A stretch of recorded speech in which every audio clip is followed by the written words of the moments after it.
আমরা শাপলাকলি নিব। আমরা এখন এখানে একটা বিষয় আপনাদের থাকতে পারে যে আমরা বলছি শাপলার, কিন্তু আমরা এখনো ব্যাখ্যা পাইনি। বিএনপির জনাব সালাউদ্দিন আহমেদ আমাদের আইনমন্ত্রী যিনি রয়েছেন, উপদেষ্টা আসিফ নজরুল স্যারকে একটা চিঠি দিয়েছেন। সেখানে ওনাদের গোপন প্রেমের কথা ওনারা বলেছেন।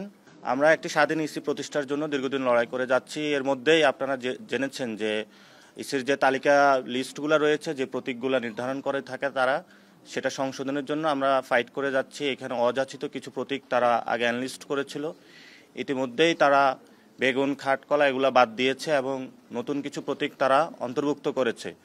সেখানে আমরা একটা প্রতীক দেখতে পেয়েছি, শাপলাকলি নামে একটা প্রতীক রয়েছে। আমরা আজকে আমাদের পছন্দের তালিকায় প্রথমে রেখেছি শাপলা, দ্বিতীয়ত রেখেছি হলো সাদা শাপলা, তৃতীয় রেখেছি হলো শাপলাকলি। অর্থাৎ আমাদের প্রার্থিত প্রতীকের মধ্যে যদি কোনো অন্য দল আবার এটার জন্য আবেদন করে, তাহলে শাপলাকলি নিয়ে একটা সিমিলারিটিস তৈরি হবে। সেই জন্য হলো আমরা এটা আবেদনের মধ্যে আজকে দিয়ে রেখেছি। তবে আমাদের পছন্দের প্রথম জায়গাটা আমরা রেখেছি শাপলা, দ্বিতীয় রেখেছি সাদা শাপলা, তৃতীয় রেখেছি শাপলাকলি। এবং নির্বাচন কমিশন হলো খুব ধীরগতিতে তারা চলাফেরা করছে। আমাদের অনেক আগে আমরা অ্যাপ্লাই করেছিলাম, এই পর্যন্ত এটাকে তারা কোনো সমাধান করতে পারে নাই। তো আমরা তাদের কাছে আহ্বান জানিয়েছিলাম দ্রুত গতিতে এই বিষয়ে সমাধান করে। আমরা ইলেকশনের ডামাডোল অলরেডি বাংলাদেশে শুরু হয়েছে। আমরা ইলেকশনের ফেজের মধ্যে যেতে চাই এবং ফেব্রুয়ারি ইলেকশনটা যাতে সুন্দরভাবে বাস্তবায়ন হয় আমরা অংশগ্রহণ করতে চাই। সেই জায়গাতে জাতীয় যে স্বার্থ রয়েছে, ওভারঅল রাজনীতির যে পরিস্থিতি রয়েছে দেশবাসীর মধ্যে, আমরা শাপলাকলি নিয়েও কিছু পজিটিভ সাড়া পেয়েছি। এবং এটা শাপলায় ছিল, শাপলার চেয়ে আরও এক ধাপ এগিয়ে হলো শাপলাকলিও এসেছে, অর্থাৎ শাপলাও আছে, কলিও আছে। তো সেই জায়গাতে নির্বাচন কমিশন আমরা যতটুকু চিন্তা করেছি তারা এক ধাপ একটু বেড়ে চিন্তা করে সেখানে কলি, শাপলা এবং কলি অন্তর্ভুক্তি করেছে। তো আমরা এটা পজিটিভলি নিয়েছি এবং তাদেরকে আমরা আহ্বান জানিয়েছি যে দ্রুত গতিতে যাতে এনসিপির যে নিবন্ধন প্রক্রিয়া এটা সম্পূর্ণ করে আমরা যাতে আমাদের মাঠে প্রতীক নিয়ে যেতে পারি সেই বিষয়ে সুরাহা সমাধানের করার জন্য। এবং আগামীতে ইনশাল্লাহ ধানের শীষ এবং শাপলাকলির হাড্ডাহাড্ডি লড়াই হবে সেটা। এবং সেখানে আপনারা দেখেছেন যে ধানের শীষ এবং কলি দুইটার মধ্যে ইনশাল্লাহ হাড্ডাহাড্ডি লড়াই হবে।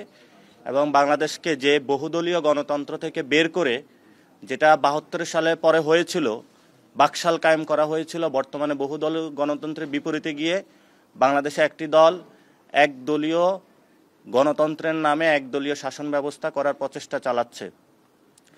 এবং সেই প্রচেষ্টার অংশ হিসাবে তারা ইতিমধ্যেই বিভিন্ন দলকে নিজেদের প্রতীক বিক্রি করার জন্য, নমিনেশন বাণিজ্য করার জন্যই তারা ইলেকশন কমিশন সংস্কারের নীতিমালা নিয়ে যে উদ্যোগটা নিয়েছে, সে উদ্যোগের বিপরীতে গিয়ে সরকারের সাথে বিভিন্ন নেগোসিয়েশন, বোঝাপড়ার আন্ডারস্ট্যান্ডিংয়ের ভিত্তিতে যাচ্ছে।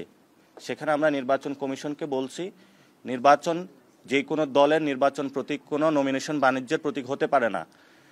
কেউ টাকা পয়সা দিয়ে বিভিন্ন দল নিজেদের পকেটস্থ করার জন্য এই ধরনের বাংলাদেশে গণতন্ত্র বিরোধী কাজকর্ম থেকে সরে আসার জন্য যে সংস্কারের একটা কার্যক্রম এসেছে, এটাতে স্ট্রিক্ট থাকার জন্য আমরা নির্বাচন কমিশনকে আহ্বান জানিয়েছি। ইতিমধ্যে আপনারা শুনেছেন বিএনপির জনাব সালাউদ্দিন আহমেদ আমাদের আইনমন্ত্রী যিনি রয়েছেন, উপদেষ্টা আসিফ নজরুল স্যারকে একটা চিঠি দিয়েছেন। সেখানে ওনাদের গোপন প্রেমের কথা ওনারা বলেছেন যে আপনি আমাকে আশ্বস্ত করেছেন, কিন্তু আপনার আশ্বস্ত পেয়ে আমি চুপ ছিলাম, কিন্তু পরবর্তীতে দেখলাম যে আপনারা হলো বিভিন্ন প্রতীকে সবাই ইলেকশন করতে পারবে, এই বিষয়ে মর্মে আমাদের কাছে সংবাদ এসেছে। আপনাদের কাছে সবার এই চিঠি গিয়েছে, আপনারা দেখেছেন। তা আমরা আইন মন্ত্রণালয়ে যিনি রয়েছেন এবং বিভিন্ন রাজনৈতিক দলে যারা ব্যক্তিবর্গ রয়েছেন, আপনাকে রাষ্ট্র হলো নিজেদের গোপন প্রেমের কারখানা বানাবেন না। এর জন্য আমরা তাদের কাছে আহ্বান জানাবো, যেই কাজটা হলো আইন মন্ত্রণালয় থেকে হয়েছে, এটা বাংলাদেশে একটা নজিরবিহীন ঘটনা। আমরা প্রধান উপদেষ্টাকে জানাবো যে আপনার উপদেষ্টা মণ্ডলী যারা রয়েছেন তারা যদি বিভিন্ন দলের সাথে এই ধরনের গোপন প্রেম করে থাকে, তাহলে বাংলাদেশের গণতন্ত্রের যে যাত্রা সেটা ব্যাহত হবে।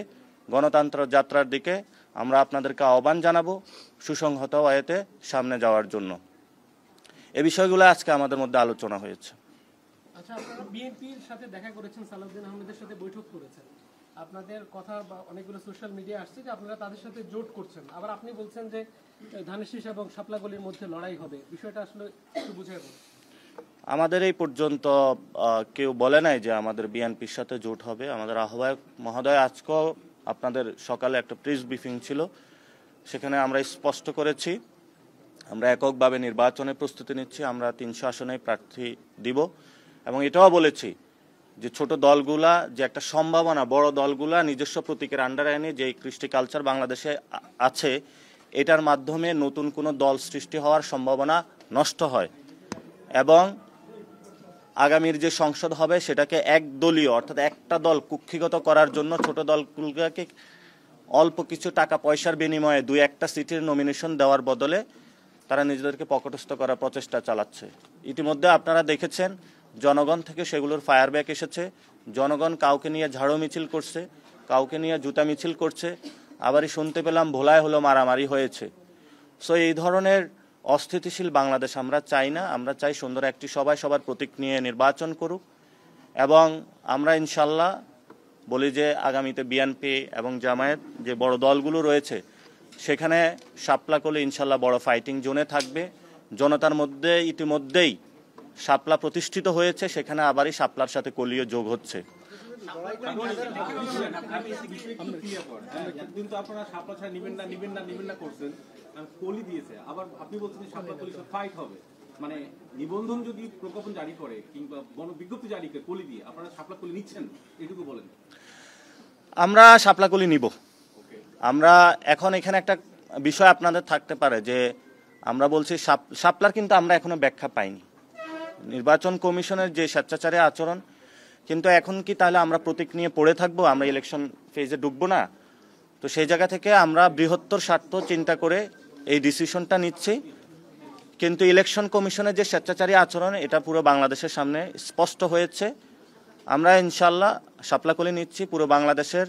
আমরা আহ্বান জানাচ্ছি জাতীয় নাগরিক পার্টি নেতাকর্মী এবং পুরো বাংলাদেশের মানুষকে যে আপনারা যেখানে 300 আসনে প্রার্থী হতে চান আপনারা প্রার্থীটা নিজেদের ইলেকশনে প্রস্তুতি নিন, আমাদের অফিসে আসুন, প্রার্থীটা জমা দিন, আমরা 300 আসনে ইনশাল্লাহ প্রার্থী দিব।